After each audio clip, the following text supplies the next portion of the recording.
Leader de la pépinière ornementale et fruitière avec près de 20% de la production nationale, les Pays de la Loire sont aussi les premiers producteurs de plantes en pot, de plantes à massifs, de vivaces, d'aromatiques et d'aquatiques.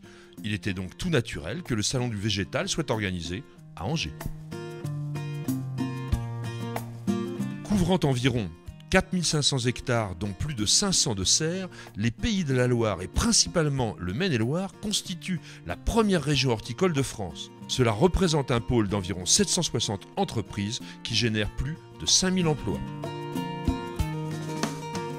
Le Salon du végétal est un rendez-vous de rencontre avec notre clientèle historique. C'est notre seule présence à des salons et c'est surtout une occasion de rencontrer tout le monde en même temps pour parler de nos nouveautés. Pourquoi l'Anjou? Tout simplement, c'est historique. En fait, ici, en Anjou, il y a une grande rivière française qui traverse l'Anjou qui s'appelle la Loire. Et à l'époque, les grands moyens de locomotion, c'était les bateaux. Et les gens qui voyageaient à travers le monde ont ramené des plantes et les ont ramenées à travers la Loire, sur Nantes, Angers et Orléans. Et puis, avec le temps, c'est Angers qui est devenu le grand centre de production horticole française. C'est un phénomène historique, hein. C'est un lieu absolument privilégié, tant en termes de climat, un climat particulièrement doux, la douceur angevine, en termes de sol, des sols tout à fait appropriés à la culture de pépinière, et puis bien évidemment un réseau hydrique avec la Loire et tous ses affluents qui est particulièrement adapté.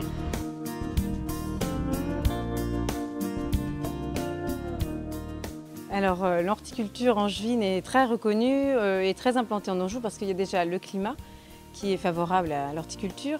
Historiquement, il y a toujours eu beaucoup d'horticulteurs sur l'Anjou. Et puis il y a tous les services annexes qui se sont greffés autour, comme les écoles, les services BHR, les fournisseurs. Ce qui fait que c'est vrai que l'Anjou est reconnu pour son horticulture.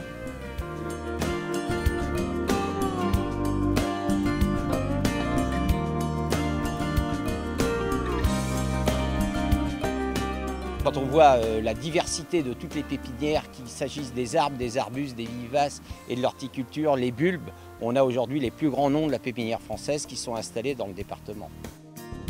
Il y a en Anjou 500 entreprises horticoles qui vont des petites entreprises à grandes entreprises et qui sont très bien réparties au niveau des types de production horticole, qu'il s'agisse de pépinières, de plantes à massifs, de plantes vivaces, de potées fleuries.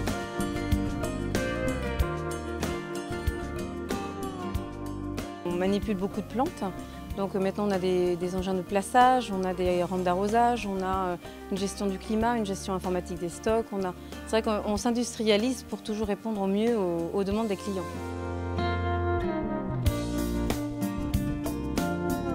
Dans un monde qui devient de plus en plus incertain, et en particulier pour le monde de la pépinière, notre grand axe de développement, c'est vraiment d'essayer d'anticiper l'avenir pour ne plus le subir. Ça veut dire être capable de développer des solutions faites de produits, faites de services, tant pour nos clients professionnels que pour nos clients grand public que sont les jardineries.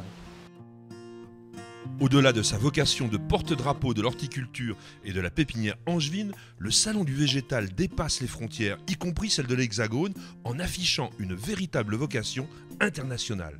On se dit maintenant, on se donne rendez-vous au végétal pour la filière, et là c'est vrai que c'est l'occasion pour tous les acteurs de la filière, que ce soit les producteurs, mais les industriels ou les gens de la distribution, de se rencontrer. Il y a énormément de rencontres qui se font sur le salon. C'est le rendez-vous du végétal.